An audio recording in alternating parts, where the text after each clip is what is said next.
Saudara, benarkah secara medis obat ivermectin bisa dipakai atau bahkan lebih sebagai terapi penanganan pasien COVID-19? Dan benarkah obat ini merupakan obat cacing yang mujarab untuk menyembuhkan penyakit COVID?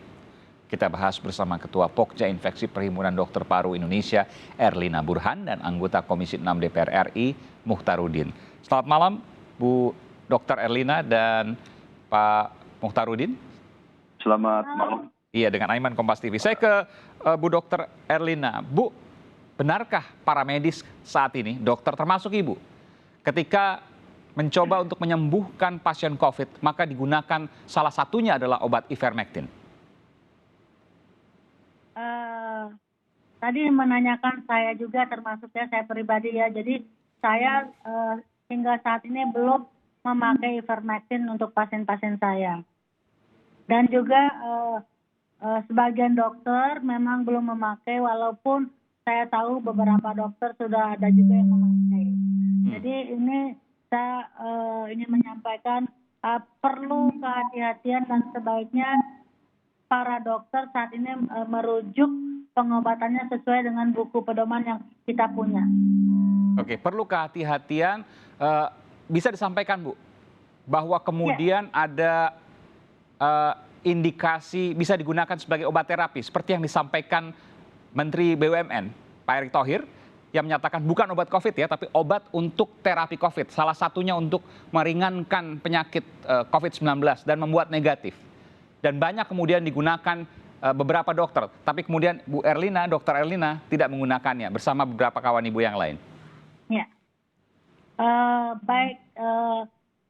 Kalau obat ini akan dipakai untuk COVID, tentunya harus melewati uji klinis. Kenapa demikian? Karena obat ini kan originalnya adalah obat untuk kecacingan atau obat cacing. Nah, kalau ingin memakai suatu obat yang indikasinya dan diperuntukkan untuk yang bukan semestinya, maka itu harus melalui proses uji klinis dulu. Dan kalau ternyata uji klinisnya memang menunjukkan bahwa ini memberikan manfaat, saya kira kita boleh saja memakainya. Walaupun awalnya obat cacing begitu, Bu, mungkin saja itu bisa belok ke obat COVID misalnya setelah ada pembuktian. Iya, jadi begini, obat COVID ini yang spesifik ya, yang spesifik untuk COVID memang hingga saat ini belum ada. Oleh sebab itu para peneliti dan juga para dokter sekarang memakai beberapa obat yang secara empiris. Empiris itu artinya ada laporan-laporannya dan kemudian juga ada evaluasi yang menunjukkan ada manfaatnya. Okay. Nah, khusus untuk ivermectin, ini memang sudah banyak penelitian dan penelitian itu sebagian ada yang mengatakan ada manfaat, ada yang juga tidak mengatakan ada manfaat. Oleh sebab itu saya mengerti kenapa WHO kemudian mengatakan tidak merekomendasikannya kecuali untuk uji klinis. Kenapa? Karena hasil dari beberapa penelitian itu tidak konsisten. Nah, tetapi saat ini pun masih banyak penelitian yang sedang berlangsung.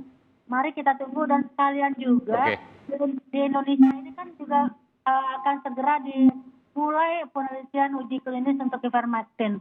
Mari kita tunggu. Ya. Tadi disebutkan WHO tidak merekomendasikan sebagai obat, tapi merekomendasikan sebagai uji klinis. Artinya tidak boleh digunakan secara umum, luas? Iya, betul. Untuk COVID? Tidak boleh secara luas, tetapi dalam rangka uji klinis boleh. Supaya tujuannya nanti kita tahu dalam uji klinis itu kan semuanya ada aturannya, semuanya ada evaluasinya, diobservasi dengan ketat, dan itu di bawah pengawasan. Apakah pendapat yang sama juga disampaikan oleh Pak Muhtarudin, anggota Komisi 6 DPR? Ya, selamat malam. Selamat malam, Pak Muhtar. Jadi begini, mungkin saya tidak berbicara secara medis ya, apa yang disampaikan oleh Ibu Dokter, tapi saya mungkin menyampaikan pengalaman pribadi saja sebagai testimoni waktu saya waktu saya 19 tanggal 10 April ya 2021. Waktu itu saya opname ya di rumah sakit Abdi Waluyo. CT saya waktu itu 25. Saya 25, terus saya isolasi di rumah sakit Abdi Waluyo. Dan dalam beberapa hari ya saya memang dikasih terapi tambahan gitu ya, semacam obat juga. yaitu Ivermectin atau Ivermectin ini, ya. Dan tapi tidak terus-menerus, ya, hanya beberapa hari. Ya. Bisa disebutkan Pak, misalnya hari keberapa, kemudian stop, hari keberapa, stop? Saya lupa persisnya, ya, tapi mungkin 2-3 hari setelah saya masuk, ya. Oke. Kemudian CT saya pun menurun ke 18. Oke. 18, terus Lalu dikasih Ivermectin. sejak hari itu ada ditambahlah beberapa obat termasuk Ivermectin di dalamnya. Oke. Ya. Lalu Yang lain, kemudian? virus yang dalam tren selama tidak menunjuk berat bahkan TG, ya, tidak ada. Iya, Pak Mukhtarudin, ini suaranya terputus-putus, mungkin bisa lebih dekat ke mikrofonnya. Saya khawatir nih hanya permasalahan dari hardware-nya. Boleh Halo? didekatkan Pak mikrofonnya Pak? Iya, silakan Pak. Jadi Halo, ya. CT-nya 18, lalu Ya. kemudian diberikan beberapa obat termasuk Ivermectin, termasuk lalu kemudian? Halo? Iya, silakan Pak. Ya, termasuk salah satunya adalah Ivermectin atau Ivermectin ini, ya. Baik. Lalu saya tanya ini obat apa, ya kan? Kemudian saya coba searching di Google, ternyata memang fungsinya adalah obat cacing. Tapi saya pikir kalau dokter juga memberikan, saya pikir pasti ada manfaat bagi kesehatan saya. Kan? Iya. Nah, memang dalam perkembangan saya juga tidak mengalami gejala berat gitu, ya. Bahkan cenderung ringan, sangat ringan. Gitu. Seperti tidak hanya penciuman hilang sempat 4 hari gitu, ya. Habis setelah itu ya saya normal-normal saja. Saturasi oksigen saya bagus, kemudian tidak demam, tidak batuk, tidak juga sesak napas. Oke, Ya. berapa hari kemudian negatif itu Pak? Saya negatif kurang lebih 3 minggu, ya. 3 minggu. 3 minggu. Lebih Tapi awal. setelah Anda mau mengatakan, setelah Anda mengkonsumsi Ivermectin ini, kondisi Anda lebih membaik? Iya, lebih baik. Ya. Dibandingkan saya lebih awal masuk, ya. Lebih awal masuk, ya memang lebih membaik. Tapi apakah itu akibat Ivermectin? Itu perlu pengujian atau tidak? Baik, saya tanya dulu Pak, kan Bapak masuk itu 2 hari, 3 hari, drop langsung CT-nya, ya, jadi 18.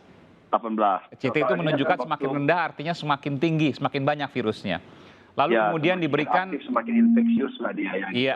Lalu kemudian diberikan terapi, salah satunya adalah Ivermectin, ya. Itu betul. nama generiknya lah, saya bilang.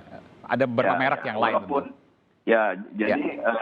Dan kemudian setelah minum itu, lalu kemudian kondisinya jauh lebih baik. Baik. Sebelumnya mengalami apa Pak? Tidak bisa mencium? Atau mungkin tidak sesak? bisa mencium ada, ya, 4 hari ya kurang lebih saya tidak bisa mencium bau, ya hampir 100%. Terus ada sedikit mohon maaf ya, diare gitu ya, diare. Tapi alhamdulillah kira-kira hari ke-9 ke-10 saya udah mulai normal gitu ya. Cuma memang badan saja memang belum fit betul gitu ya, memang ada sesuatu dalam tubuh saya. Gitu. Berarti kurang lebih seminggu setelah mengkonsumsi beberapa obat termasuk Ivermectin tadi? Termasuk gitu Ivermectin. Tapi kemudian tidak terus-menerus ya, tidak terus-menerus saya lupa berapa hari sebenarnya itu saya dihentikan obat itu, dilanjutkan obat-obat yang lain gitu ya. Oke, selang-seling lah begitu ya? Selang-seling, betul. Sampai kemudian 3 minggu itu seluruhnya Ivermectin walaupun selang-seling? Oh tidak sampai full 3 minggu. Tidak sampai 3 minggu. Oh, hanya beberapa hari, saya lupa persisnya ya. Iya, hanya ketika gejalanya cukup berat, waktu itu diberikan, lalu kemudian sudah ringan, Ivermectinnya dilepas. Ya, CT saya kemudian naik menjadi kurang lebih dari 27, naik ke 30 gitu ya, ke 30 ya. Baik, ini adalah pengalaman empirik yang disampaikan oleh anggota Komisi 6 DPR RI, Pak Mukhtarudin. Saya tahu bahwa Bu Erlina ingin menjawab ini, tapi selepas jeda saya akan bertanya kepada Bu Erlina terkait dengan fenomena ini yang juga dialami bukan hanya oleh Pak Mukhtarudin, tapi juga banyak yang lain yang kemudian bisa dibaca atau bisa didengar dari pengalaman ini. Sesaat lagi, saudara, tetaplah bersama kami di Sapa Indonesia Malam.